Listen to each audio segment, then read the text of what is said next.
Воин в рыцарских доспехах расположился на отдых под раскидистым деревом, кроной которому служат не листья, а миниатюры с портретами или надписями.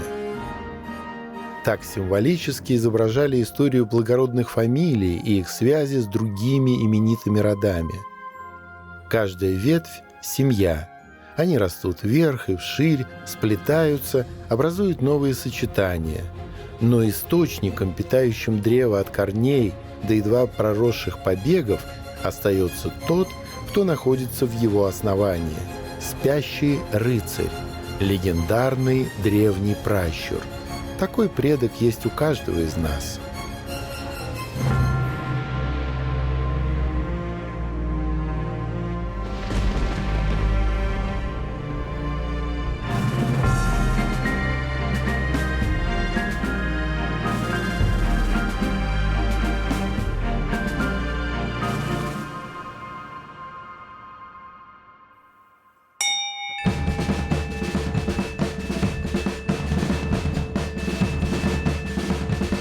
Все, отходим.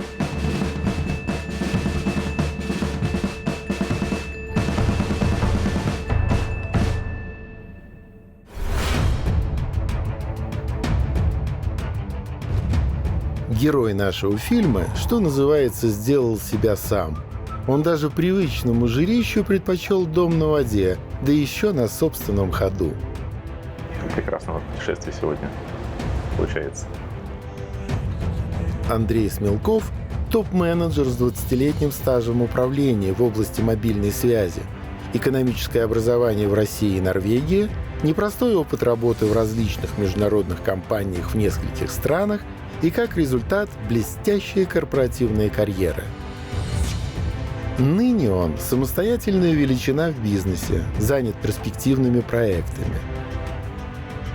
По складу личности скорее впереди своего времени и уж точно не из тех людей, которым прошлое заменяет настоящее.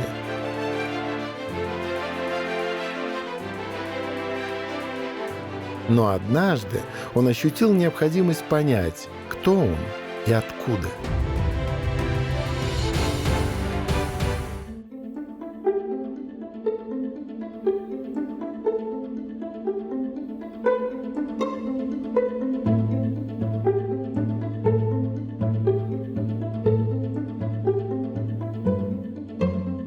Свой рассказ мы начнем в Великом Новгороде. Здесь малая родина и место силы нашего героя. Именно сюда он всегда возвращается, хотя его жизнь проходит совсем в иных краях.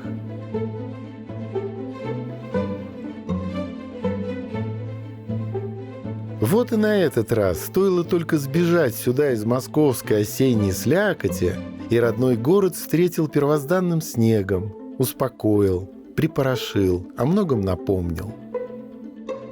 Ему и любимой сестре Ане когда-то заводили всех их детских игр и проказ в бабушкином доме.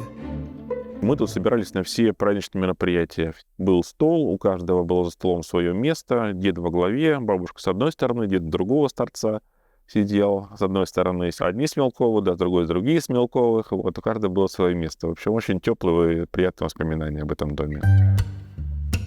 На старте родословная нашего героя не обещала сенсаций. Круг дорогих людей, составлявших мир его детства и юности, выглядел самой обычной семьей без каких-либо тайн в прошлом.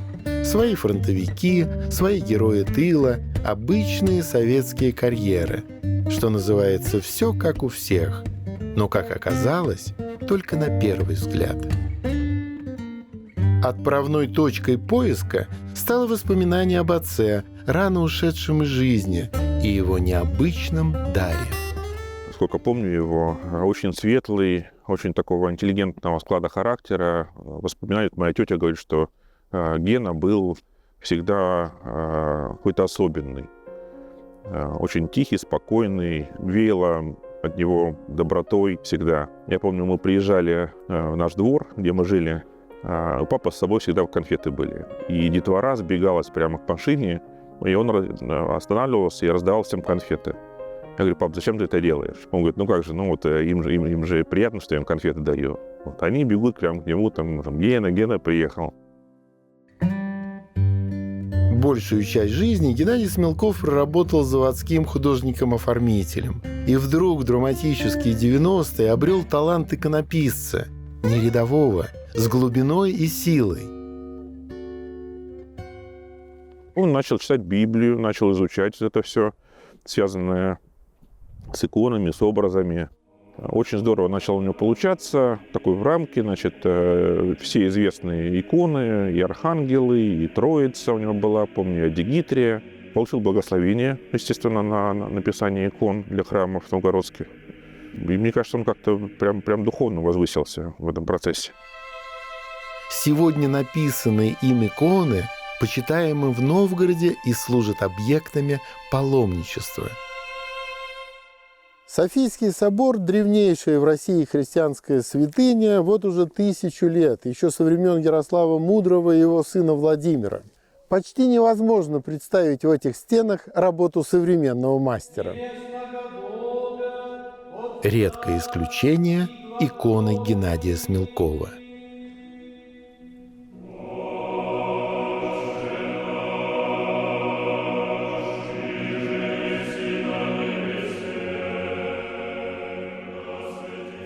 Папа написал икону как раз под благословением именно главной иконы этого монастыря, этого собора. Вот. И к ним приходят люди, поклоняются, просят о помощи, есть случаи исцеления.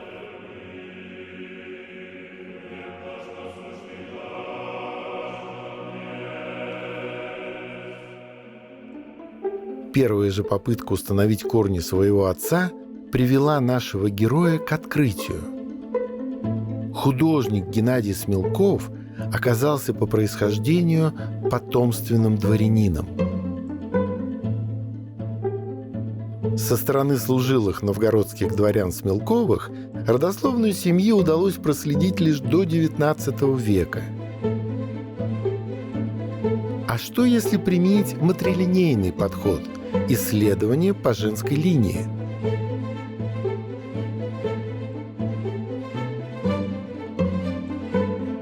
Поиск предков Тамары Смелковой, бабушки нашего героя, позвал нас в дальний путь. Ее отец, штабс-капитан царской армии Алексей Вишняков, прадед Андрея Смелкова, не был уроженцем Новгорода. Попал сюда по службе, здесь стоял его полк и остался навсегда. Это не так давно, да, то есть это вот отец моей бабушки. Он был рожден в городе Казани. Туда мы теперь и отправимся, чтобы поискать следы предков нашего героя. Возможно, в Казани его род помнит лучше.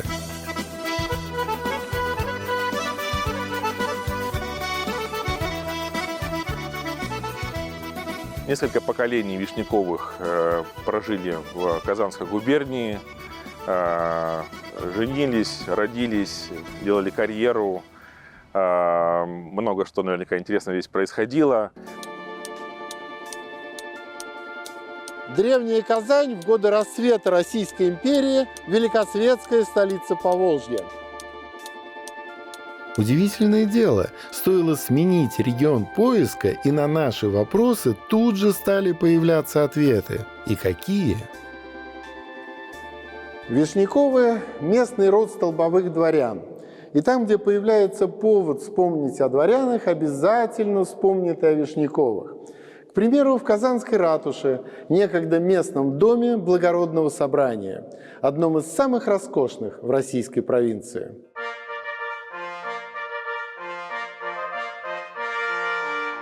Вот по этой лестнице на балы, сословные выборы, концерты заезжих знаменитостей входили в парадные залы собрания представители нескольких поколений Вишняковых.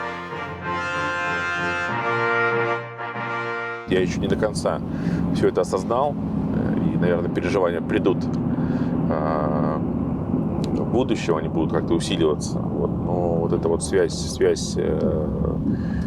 с своими предками, с историей, да, она именно усиливается, да, именно вот в таких местах.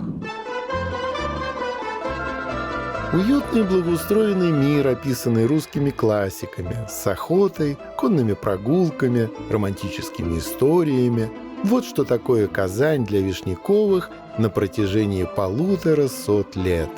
Один из самых первых известных предков служил еще постельнее, чем Ивану Грозному. Вообще-то Вишняковы – коренной московский род. Игнатий Вишняков, с которого пошло возвышение этой фамилии, был тысячником самого Ивана Грозного. По свидетельству историков, входил в круг доверенных ему лиц, выполнял наиболее ответственные царские поручения, ходил с полками на Астрахань и Казань. Он был стрелецкий голова и со своим полком стоял в определенном месте. И это место, как выяснилось, называется Вишнякова Слобода. Еще одно подтверждение значимости фамилии Вишняковых, моих предков, в том числе для города Казань. Родовое гнездо Вишняковых под Казанью, усадьба Тагашева, оказалось в их семье как раз благодаря Игнатию.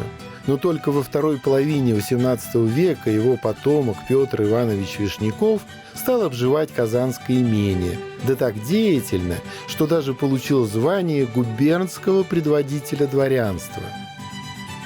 Дом предков нашего героя до сих пор стоит, хотя при взгляде на него как-то не верится, что здесь когда-то кипела жизнь. Первые эмоции, да. В одну крышу сколько надо вкладывать, чтобы отремонтировать ее. Рассказывают, что при основателе усадьбы Петре Ивановиче Вишнякове здесь был единственный в губернии крепостной театр.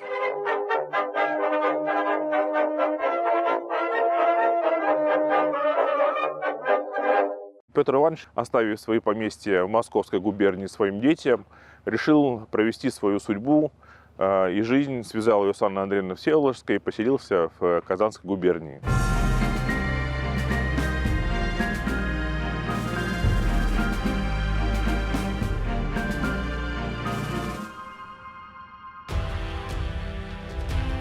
А кто же такая Анна Андреевна? И какую роль ей суждено сыграть в нашем генеалогическом расследовании? Дело в том, что именно с этим ответвлением на фамильном древе нашего героя связан подлинный переворот в этой истории. Анна Андреевна в замужестве Вишнякова происходила из рода Всеволожских. Высшая знать, старейший род, веками приближенный к царскому трону.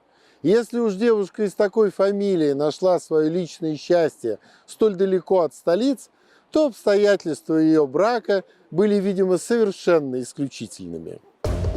Направление в наших поисках подсказал, кто бы вы думали, Александр Сергеевич Пушкин в своей истории Пугачевского бунта, драматические события которого разворачивались в этих местах в 1774 году.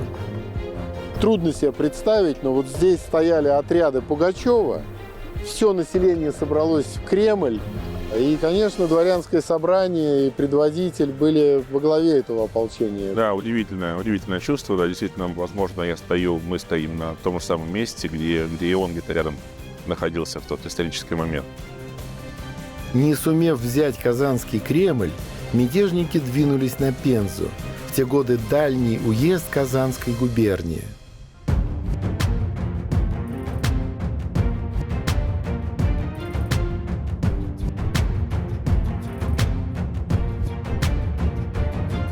По судьбоносному совпадению, незадолго до этих событий надворный советник Всеволожский был назначен воеводой Пензенской провинции.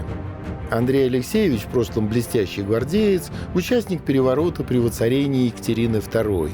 Он-то и был отцом Анны Андреевны Вишняковой и попутно далекий предок нашего героя, к тому же тезка. Пугачев приблизился к Пензе.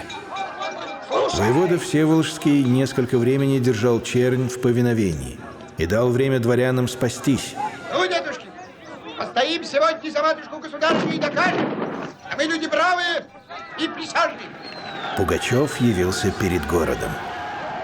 Жители вышли к нему навстречу с иконами и хлебом и пали пред ним на колени. Так Пушкин написал о Всеволожском в своей истории Пугачевского бунта. В современной Пензе удается найти не так много материальных напоминаний о тех временах. По счастливому совпадению дом воеводы Всеволожского уцелел. В этих краях появление Пугачева вызвало вспышку анархии, отмеченную особой жестокостью. Были казнены более 1000 дворян. В Пензе присягнули самозванцу все, даже начальник местного гарнизона. Все, за исключением 12 дворян во главе с воеводой. У Всеволожского был шанс продержаться, из Казани шла помощь. Она опоздала на 2 дня. Воеводу мятежники сожгли заживо. Его семья спаслась чудом. Здесь за крепостным валом заканчивалась Пенза, а дальше степь. Где-то там, далеко, почти за 400 верст Казань. На тот момент губернский город для Пензы. Именно там пришлось искать укрытие семье Всеволожских. Финал этой драматической истории нам известен точно. Дочь погибшего пензенского воеводы осталась в Казани навсегда, впоследствии став женой Петра Вишнякова. О подробностях романтической части этой истории остается только гадать. Но кое-что нам подскажет все тот же Александр Сергеевич. Ведь не зря же он ездил в эти края собирать материал для книги. Помните, в «Капитанской дочке» верной присяге комендант Белогорской крепости казнен пугачевцами. Его дочь в руках мятежников. Спасителем выступает поручик Гринев. Кстати, он тоже родом из Казанской губернии, как и наш Вишняков. Не послужила ли Пушкину история наших героев в Пензе одним из источников вдохновения? И вообще, что заставляет нас всматриваться в прошлое? Когда вы находите персонаж, и вы его любите, это то, как говорил нам наш педагог. Все получится. То есть вы себя настраиваете на работу. На этот раз мы искали ответы в мастерской Вячеслава Михайловича Назарука. Помимо исторических полотен, прославленный живописец иллюстрировал сказки Пушкина и Бажова.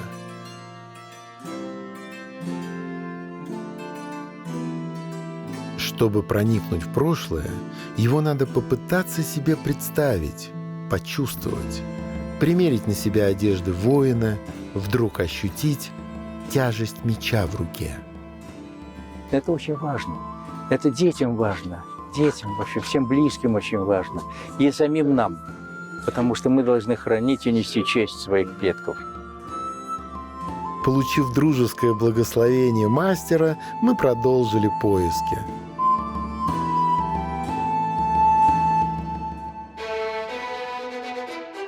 Наш дальнейший маршрут проходил через Ленинградскую область. Судьба брата Анны Андреевны Всеволода сложилась совсем иначе. Он вот даже родился в Пензе, но не мыслил своей последующей жизни без Петербурга и его ближайших окрестностей. Его дядя и тезка Всеволод Алексеевич входил в ближний круг императрицы, носил придуманное лично ею шутливое прозвище «Все-все» и был по царской милости одним из самых богатых людей своего времени. Поскольку своих детей у него не было, все свое наследство он отписал любимому племяннику. Вокруг основанной им неподалеку от Петербурга усадьбы со временем разросся целый город с говорящим названием Всеволожск. Приумножив дядино наследство выгодной женитьбой, Всеволод II зажил в окрестностях столицы на широкую ногу. На грандиозных празднествах любимой усадьбе Всеволожских мызе Рябова собирался, казалось, весь аристократический Петербург.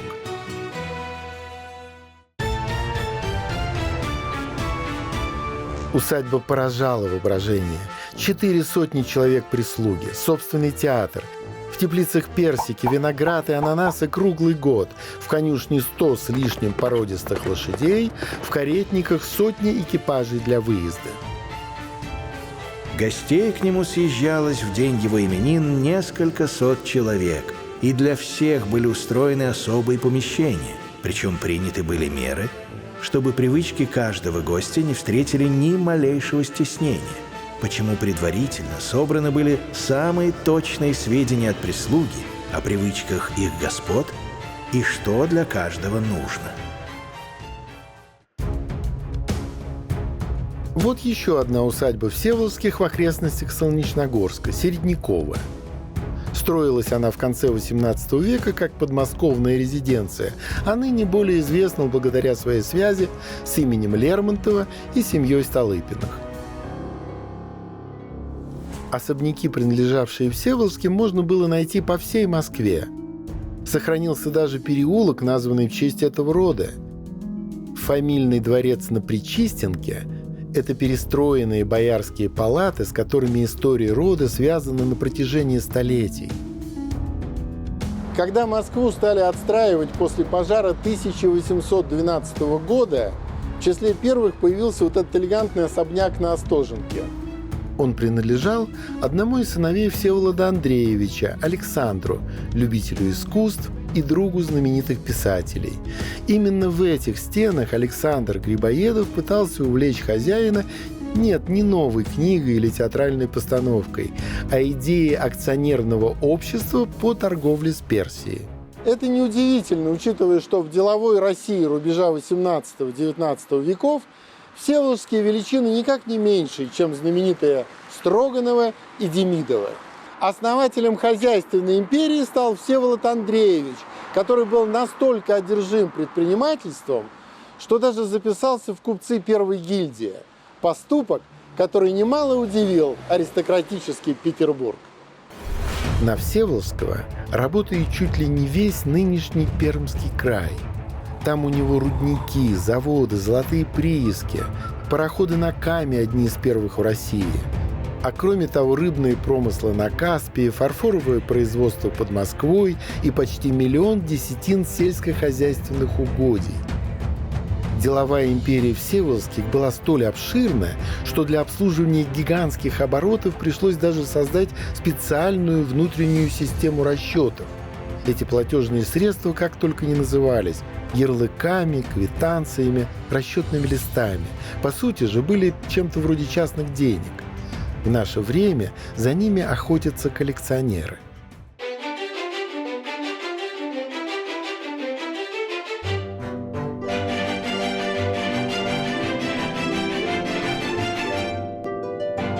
Сюда, в квартиру на Театральной площади, частенько захаживал сам Пушкин к сыну Всеволода Андреевича Никите. У Всеволожского собирался кружок «Зеленая лампа», кутежи пополам с политическими и литературными спорами. Все, что так любил Александр Сергеевич. Уже в приюте отдаленном я вижу мысленно тебя. Кипит в бокале опьяненном аи холодная струя, в густом дыму ленивых трубок, в халатах новые друзья шумят и пьют. Задорный кубок обходит их безумный круг и мчится в радостях досуг. Пушкин. Посвящение Никите Всеволожскому. В истории рода Всеволожских есть чем увлечься, но и это лишь промежуточный результат наших поисков.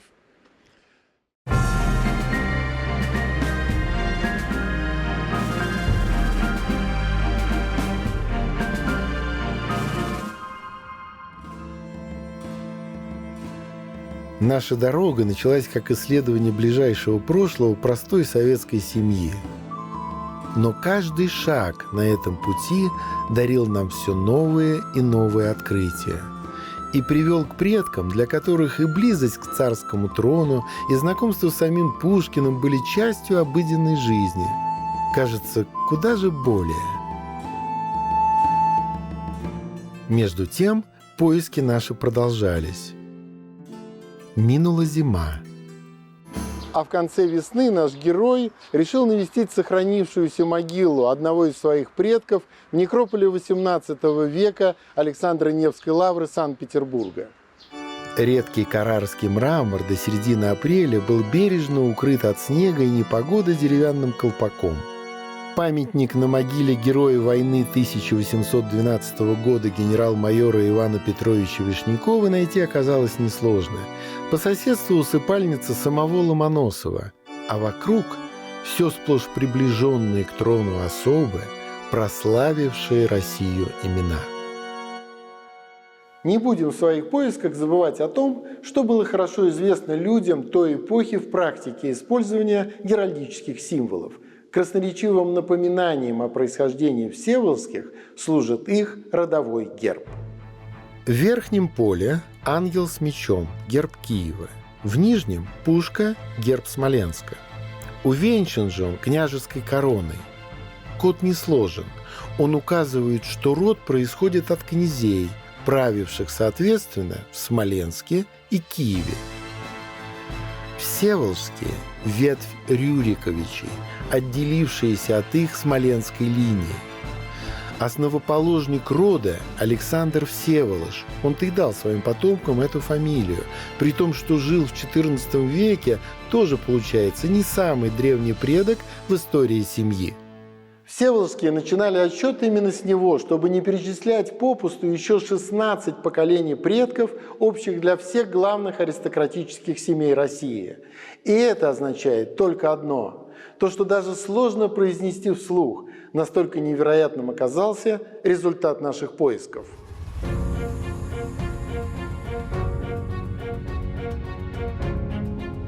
Круг замкнулся, и мы снова в Новгороде. Первый известный предок героя нашего фильма Андрея Смелкова тоже новгородец, и он даже удостоен памятника в родном городе, но при этом известен всей стране и далеко за ее пределами. Основатель российской государственности – легендарный Рюрик. Вряд ли кто такое мог предположить, но получается, что в 20 веке отец нашего героя Геннадий Смелков написал икону для собора, который был построен за 1000 лет до этого его прапрапращуром, князем Владимиром Ярославовичем. Исторический круг, петля времени. Какими глазами теперь взглянет на места, знакомые с детства, человек, предпринявший путешествие к самому себе?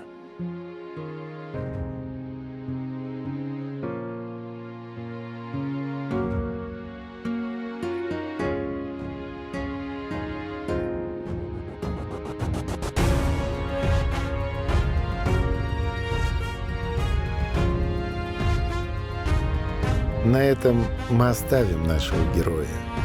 Его ожидает глубоко личное переживание. Ведь шанс был 1 на 1 000 000, но он нашел своего спящего рыцаря.